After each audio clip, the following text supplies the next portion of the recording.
It's the 21st EY Entrepreneur of the Year, the awards show that delves deep into the leading entrepreneurs from across the country, exploring the inner workings of the finest minds in business. 24 trailblazing innovators of commerce have been chosen across 3 categories: emerging, industry and international, but there can only be one winner, to be decided at the Grand Awards ceremony on October 25th.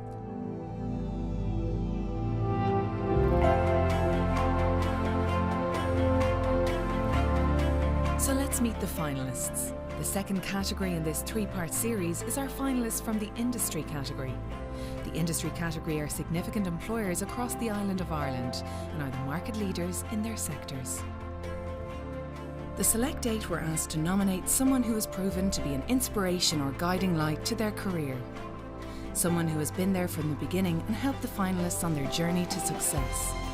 These select mentors have experienced the good and bad times and are now here to support the finalists in telling their story and why they should be the 2018 EY Entrepreneur of the Year winner. First up in the industry category is Gareth Chambers, a passionate leader and self-professed foodie. Nouri man Gareth is CEO of Around Noon, who specialise in lunchtime snacks. Gareth is joined by mentor Sheila Chambers. That's right, his mammy. So at Around Noon we make handheld food for people on the move. Sandwiches, wraps, salads, anything you'd eat during a busy lunchtime. And we manufacture those daily and distribute them to our clients all across Ireland and the UK. The business started from the kitchen table in 1989, and it started really because of a gap in the market that I noticed from working in offices, that there was no products like that. It just grew weekly, daily, monthly from there.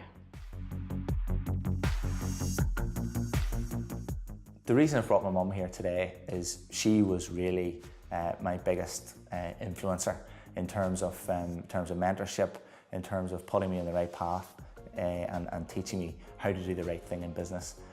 She has a great outlook. She's extremely passionate about what she does, and really I feel she's given me a fantastic opportunity to be able to take Around Noon on to the next level. I think Gareth's the right person for Entrepreneur of the Year because he's incredibly focused on his business and on the people in it. And probably his biggest asset is that he's been so customer driven over the years. The product must be right, the people must be right, and everything for the good of the customer. I officially joined the company in 2010, and after a brief spell in sales, I was appointed CEO in 2012. And the first thing I did was put together a really strong leadership team. So I brought on board an executive chef, a sales director, put a great team of people together that really were going to drive the business forward. In 2016, myself and my now business partner Howard, we did a management buyout and effectively bought the company from my mum and dad. What that allowed us to do was to completely reset the ambition of the company, and we put together a plan that's going to see us bring the business to 100 million in turnover by 2021. Our plan is to get the business to 100 million. Everyone Around Noon knows that and they're focused on it. From a small patch in her garden to a powerhouse of industry, Rachel Doyle's career has really blossomed over the past 40 years. Rachel holds the reins of Ireland's first 5-star garden centre, the Arboretum. She's joined by her 2 sons, CEO and CCO of the company. Arboretum started 41 years ago. My up and over garage door was my shop front and my shop window and my potting shed. So it has grown from very small beginnings to a great business.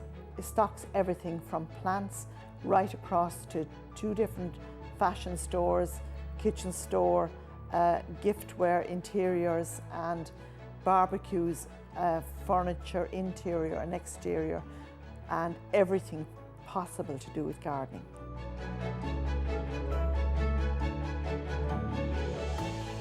I think it's wonderful to have a family business because we all work really well together and we all have very different skill sets.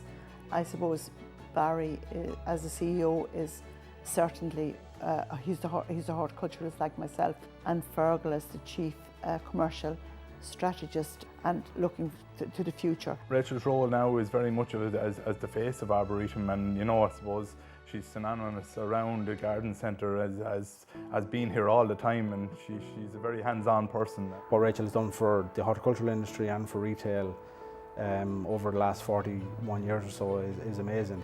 Rachel is just a complete ambassador for retail in Ireland, not just here in Arboretum, and that's widely known. I think the business is so successful because we strive for excellence all the time. Plants have to be absolutely first class plants. We don't mind if they're a little bit dearer as long as they're the top quality. My greatest pride is the fact that we work very well as a team, and it couldn't be better. To me, that's the greatest success, to be working with my family every day. The four of us sit down and have our breakfast every day in the restaurant together, and we discuss things. We're always discussing the business. And to me, that's wonderful. Ever since becoming MD of the Irish News, Dominic Fitzpatrick has been at the forefront of turning the newspaper into one of the most successful regional publications in Ireland and the UK. They've even ventured into radio. Dominic is joined by chairman and father, Jim. The business are the Irish News, which is the largest selling morning newspaper in the north here. Interpress, which is our newspaper publishing business. So we publish the Irish News, a whole range of weekly newspapers and national titles as well. And Q Radio, which is the second largest commercial radio station in the north of Ireland. Our line is, we're true to our words, and that is critically true for us. And I think society in general is realising how important that is at a time with so much attacks on the media with fake news and so on.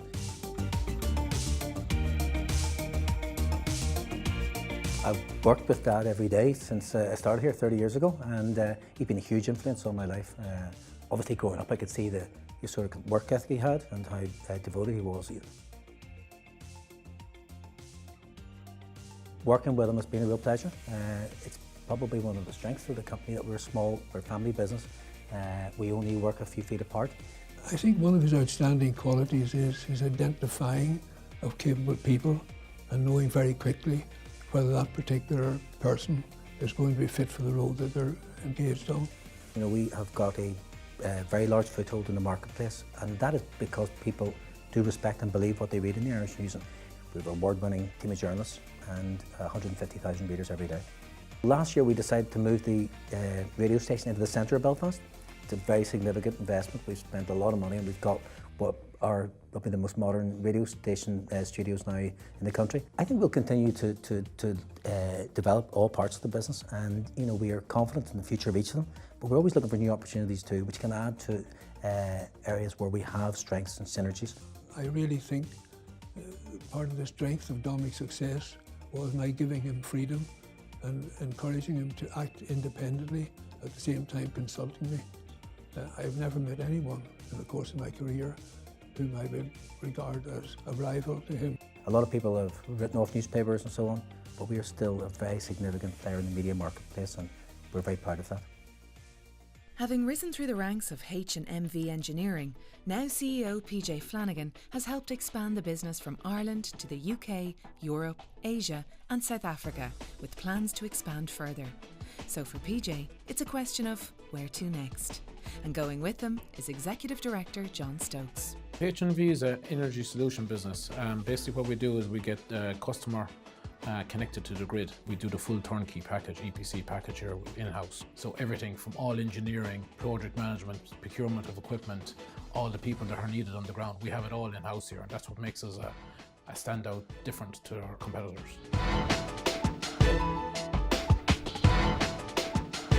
That edge that PJ has to identify a business opportunity and be able to capitalise on it and see that through to securing a project, securing a purchase order and ensuring that the team deliver that project. I was the first apprentice to join the business. Basically that was the man in the van scenario back then. So the business grew generally up from there right up to 2010, where myself and John became directors of the business. In 2015 then we took a management buyout to drive the business on to where it is today. The biggest benefit about having John beside me every day is someone to pick up the phone and ring when you have a tricky question. And John had challenged me a lot, I challenged him a lot, but An hour later, what to do was be best friends again. To do that, you need to have a strong relationship. One of the big challenges we have was the skill shortage. We developed our own training centre here in Limerick, certified by City and Guilds. That helps them to develop into our skill set and our mindset to become leaders out on the field. Since inception in 1997, we have 0 lost accidents and incidents. So that's very big to the company. And the way we drive that is all our standards that we have. H&MV is all about the team and the people, and being able to delegate then. When you build those teams, when you invest in those people through training and mentoring, and then you can delegate. That's the only way to grow a business. At the moment, we're saying we're working a lot in Scandinavia. It's been a very good market for us. We're very busy in Netherlands, and also a lot happening in Africa as a whole. So the future is to grow H&V global and make it the #1 choice for energy solutions globally. Louise Kennedy's brand is recognised worldwide as sophisticated and luxurious. Since opening her flagship in Merrion Square in 1998, she has since expanded to London and New York. Louise's mentor is her sister Caroline, also a successful business owner. We are an Irish fashion brand headquartered in Dublin. The company started almost 35 years ago. I had a very fortunate experience where Brian Thomas, our premier department store, purchased my graduation collection. And I look back and say it was the start of the journey.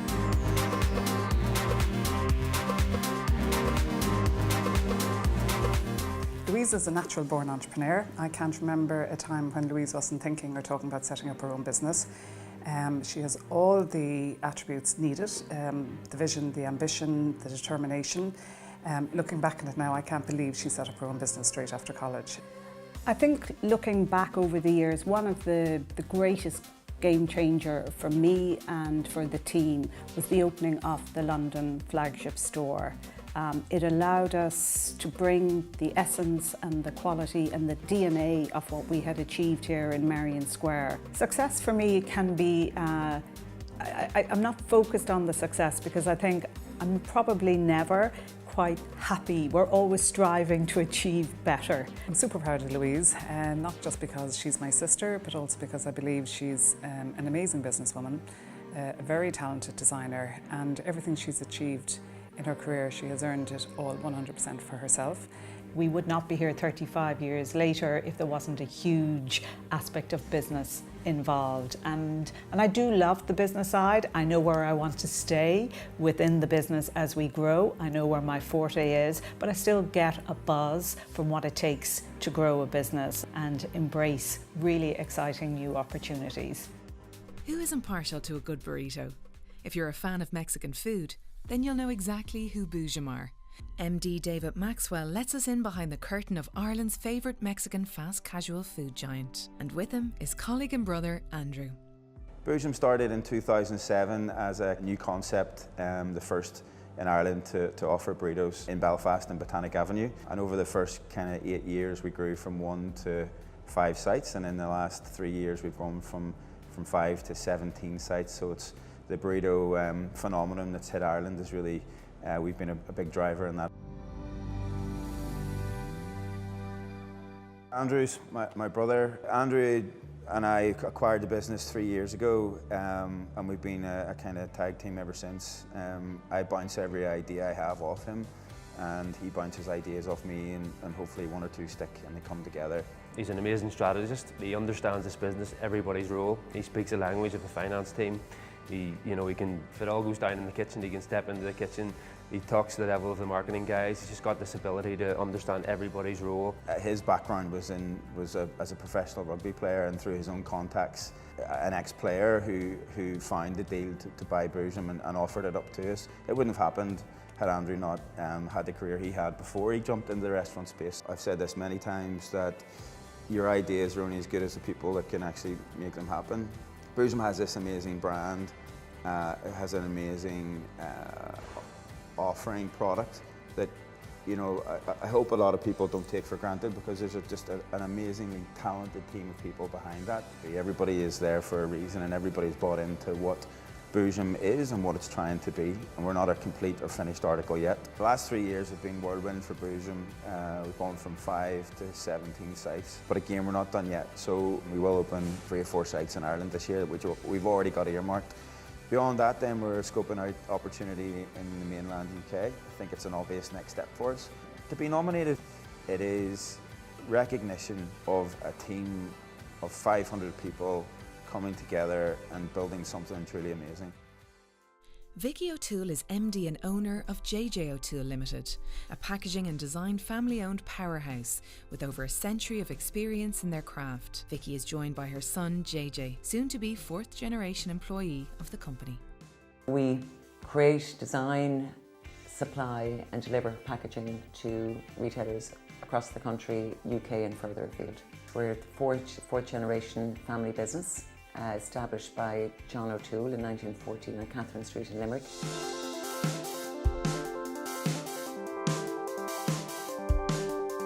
I was a mum of 5 children. I was a very happy house mum. You know, when my husband died, I really didn't think that I'd be able to continue with 5 children, and how could I do it all and be a mum and run a business and, you know, not spread myself out too thin. JJ is my son. He's the third of my 5 children. He's 26 years of age, and we're very excited. It's an emotional time actually for us to say that to announce that JJ is starting in the company as the 4th generation of JJ OToole Limited. Now, my mum's added a lot to the company obviously since she took over. She took it over at such a tough time in her life, both in the company and personally. And I just feel as though she's done an unbelievable job so far, and I just can't wait to come into the company and add value. We've always had a big opportunity to grow to bigger heights. I just needed that kind of extra kind of gear, you know, and I think JJ is going to bring that and give me more time to think more about how we will grow it. Oh, and I'm extremely proud of my mum. She didn't have any background in the company before she took over, and the amount of awards she's won and been put forward to, and the turnaround she's made the company go on since she took over from being a housewife to being obviously a successful businesswoman. We're just all extremely proud of her. It's a challenging role, a challenging business to be in, obviously when you're dealing with retailers who never shut anymore, I mean barely on Christmas Day. But it's fabulously rewarding, and when you see something like a bag that I designed recently for one of our clients, I rebranded it for them, and you kind of feel it's yours, it's like your little baby. Lastly, in the industry category is Bill Woolsley from the Bianca Group. Bill is MD, and under him, Bianca boasts being one of the largest employers in Northern Ireland's hospitality industry, with over 750 employees. Bill is joined by wife Petra, who is also marketing director of the company.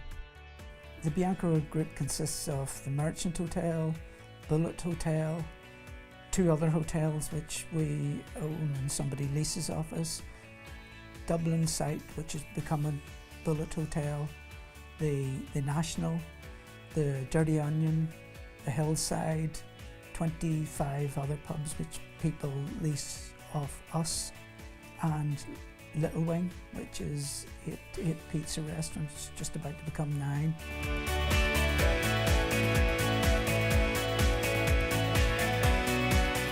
This is Petra, my wife, marketing director, sounding board.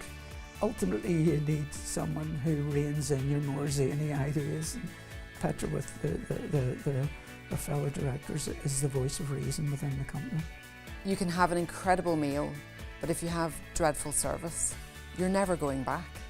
Whereas you can have extraordinary service and you're a customer for life. And I think in a way that really follows through to how we treat our employees, and that is all spearheaded by Bill. So I think one of Bill's great skills is his ability to see a gap in the market and craft something really special that will address that gap and make it unique. I am a competitive person, and what happens today is the same thing that happened 40 years ago. I look at a business and I think we can do better at, and it's as simple as that. Once you see something that you think you can improve on, then you have to be dogged in your determination to enter that market and have a confidence in what you're doing. You're trying to climb up a down escalator. If you stand still, the business goes backwards. So I understand while I'm in here that we have to move onwards and upwards. So that's it for our finalists in the industry category. Join us in the next instalment of the series, where we delve into the international category and meet the entrepreneurs who are making waves in their field. Out of the 24, there can only be one winner.